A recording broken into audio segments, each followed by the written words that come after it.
Audio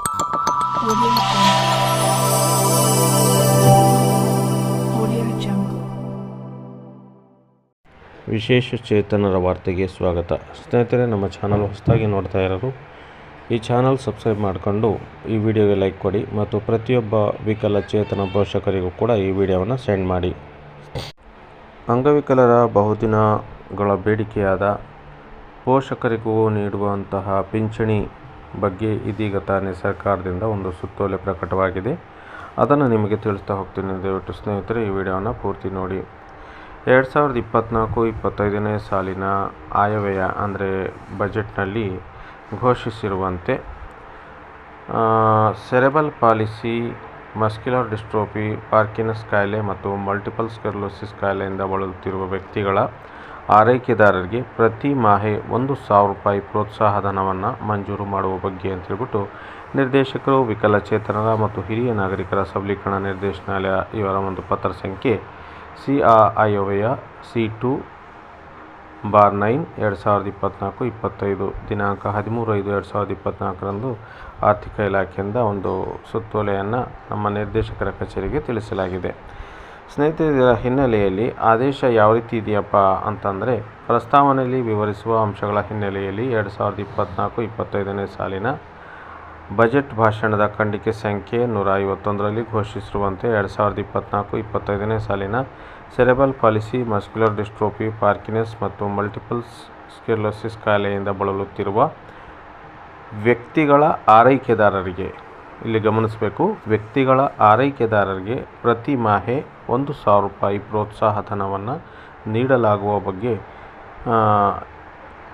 ಯೋಜನೆಯ ಶೀರ್ಷಿಕೆ 2235/001/0/99 ನಿಗದಿಪಡಿಸಿರುವ ₹400 ಲಕ್ಷ ಅನುದಾನದ ಮಿತಿಯೊಳಗೆ ವೆಚ್ಚ ಭರಿಸಿ ಪ್ರಾರಂಭಿಸಲು ಹಾಗೂ ಈ ಕೆಳಕಂಡ ಕಟ್ಟುನಿಟ್ಟಿನ ಮಾರ್ಗಸೂಚಿಯನ್ವಯ ಅನುಷ್ಠಾನಗೊಳಿಸಲು ಆಡಳಿತಾತ್ಮಕ ಮಂಜೂರಾತಿಯನ್ನು ನೀಡಿ ಆದೇಶ ಮಾಡಲಾಗಿದೆ. ಈ ಒಂದು ಮಲ್ಟಿಪಲ್ ಸ್ಕ್ಲೆರೋಸಿಸ್ ಹಾಗೂ ಮಸ್ಕ್ಯುಲರ್ ಡಿಸ್ಟ್ರೋಫಿ ಮತ್ತು ಪಾರ್ಕಿನ್ಸನ್ ಕಾಯಿಲೆಯಿಂದ ಬಳಲ್ತಾ ಇರ್ತಕ್ಕಂಥ ಸೆರೆಬಲ್ ಪಾಲಿಸಿ ಕಾಯಿಲೆಯಿಂದ ಬಳಲ್ತಾ ಇರ್ತಕ್ಕಂಥ ವ್ಯಕ್ತಿಗಳು ಏನೆಲ್ಲ ದಾಖಲಾತಿಗಳನ್ನು ಕೊಡಬೇಕು, ಅವರ ಪೋಷಕರಿಗೆ ಒಂದು ಸಹಾಯಧನ ಸಿಗಬೇಕು ಅಂತಂದರೆ, ಮೊದಲನೇದಾಗಿ ಕಡ್ಡಾಯವಾಗಿ ಅವರು UDID ಕಾರ್ಡನ್ನು ಮಾಡಿಸಿರಬೇಕು, ಅದನ್ನು ಕೊಡಬೇಕಾಗ್ತದೆ. ಮತ್ತು ಅಂಗವಿಕಲತೆ ಪ್ರಮಾಣ 75%ಕ್ಕಿಂತ ಹೆಚ್ಚಿರಬೇಕು.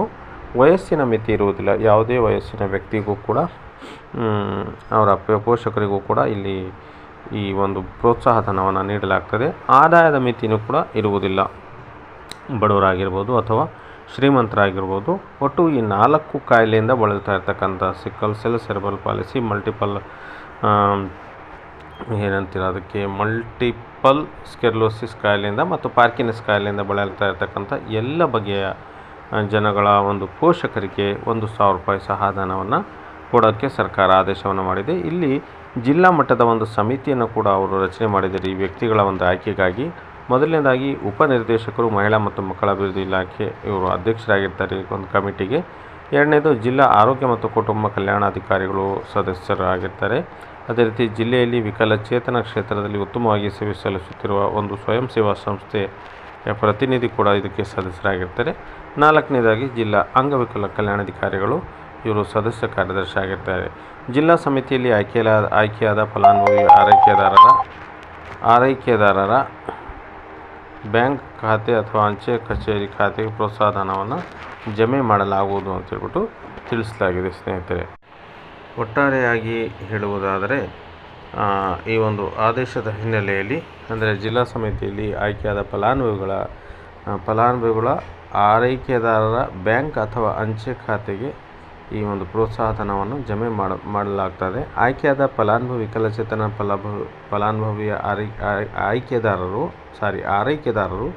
ಮರಣ ಹೊಂದಿದ್ದಲ್ಲಿ ಅಥವಾ ವಿಕಲಚೇತನ ಫಲಾನುಭವಿಯ ಲಿಖಿತ ಮನವಿಯ ಮೇರೆಗೆ ಬೇರೆ ಆರೈಕೆದಾರರನ್ನು ಜಿಲ್ಲಾ ಸಮಿತಿಯಲ್ಲಿ ಆಯ್ಕೆ ಮಾಡಲಾಗ್ತದೆ. ವಿಕಲಚೇತನ ಫಲಾನುಭವಿ ಮರಣ ಹೊಂದಿದ್ದಲ್ಲಿ ಪ್ರೋತ್ಸಾಹಧನ ಮಂಜೂರಾತಿ ತಂತಾನೇ ಇದು ರದ್ದಾಗುವಂಥ ಯೋಜನೆ ಇದಾಗಿದ್ದು, ಈ ಆದೇಶವನ್ನು ಆರ್ಥಿಕ ಇಲಾಖೆ ಟಿಪ್ಪಣಿ ಸಂಖ್ಯೆ 272 ವೆಚ್ಚ ಸಂಖ್ಯೆ 10/2024 ದಿನಾಂಕ 23/5/2024 ಸಹಮತಿ ಹಾಗೂ ಯೋಜನಾ ಇಲಾಖೆ ಟಿಪ್ಪಣಿ ಸಂಖ್ಯೆ PDS 44 MEMES 2024 ದಿನಾಂಕ 21/6/2024 ಸಹಮತಿಯೊಂದಿಗೆ ಹೊರಡಿಸಲಾಗಿದೆ ಅಂತ ಹೇಳ್ಬಿಟ್ಟು ಕರ್ನಾಟಕ ರಾಜ್ಯಪಾಲರ ಆಜ್ಞಾನುಸಾರ ಮತ್ತು ಅವರ ಹೆಸರಿನಲ್ಲಿ ರಶ್ಮಿ MS ಸರ್ಕಾರದ ಅಧೀನ ಕಾರ್ಯದರ್ಶಿಗಳು ಮಹಿಳಾ ಮತ್ತು ಮಕ್ಕಳ ಅಭಿವೃದ್ಧಿ ಇಲಾಖೆ ವಿಕಲಚೇತನ ಮತ್ತು ಹಿರಿಯ ನಾಗರಿಕರ ಸಬಲೀಕರಣ ಇಲಾಖೆಯವರ ಪತ್ರದಲ್ಲಿ ದಿನಾಂಕ 26/6/2024 ಈ ಒಂದು ಆದೇಶವನ್ನು ಹೊರಡಿಸಿದ್ದಾರೆ.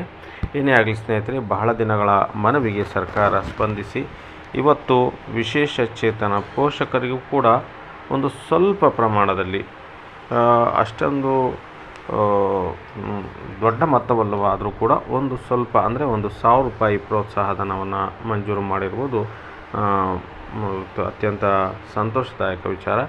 ಈ ಬಗ್ಗೆ ನಾವು ಮಾನ್ಯ ಮುಖ್ಯಮಂತ್ರಿಗಳಿಗೆ ಹಾಗೂ ಮಹಿಳಾ ಮತ್ತು ಮಕ್ಕಳ ಅಭಿವೃದ್ಧಿ ಇಲಾಖೆಯ ಸಚಿವರಿಗೆ ಹಾಗೂ ಇಲಾಖಾ ನಿರ್ದೇಶಕರಿಗೆ ಮತ್ತು ಆರ್ಥಿಕ ಇಲಾಖೆಯ ಎಲ್ಲ ಅಧಿಕಾರಿಗಳಿಗೆ ನಮ್ಮ ವಿಶೇಷ ಚೇತನರ ಪರವಾಗಿ ಅಭಿನಂದನೆಯನ್ನು ಸಲ್ಲಿಸ್ತೀವಿ ಸ್ನೇಹಿತರೆ. ಇದೇ ರೀತಿ ಮುಂದಿನ ದಿನಗಳಲ್ಲಿ ನಮ್ಮ ಬುದ್ಧಿಮಾಂದ್ಯ ದೈಹಿಕ ಅಂಗವಿಕಲರು, ಬ್ಲೈಂಡ್ಸು ಮತ್ತಿತರ ತೀವ್ರತರದ ಅಂಗವಿಕಲರ ಒಂದು ಪೋಷಕರಿಗೂ ಕೂಡ ಸರ್ಕಾರ ಈ ಬಗ್ಗೆ ಒಂದು ಕ್ರಮವನ್ನು ವಹಿಸಲಿ, ಈ ಬಗ್ಗೆ ಒಂದು ಗಮನವನ್ನು ಕೊಡಲಿ ಅಂತ ಹೇಳ್ಬಿಟ್ಟು ಮನವಿಯನ್ನು ಮಾಡ್ತಾ ಇವತ್ತಿನ ವಿಡಿಯೋವನ್ನು ಮುಗಿಸ್ತಾ ಇದ್ದೀನಿ.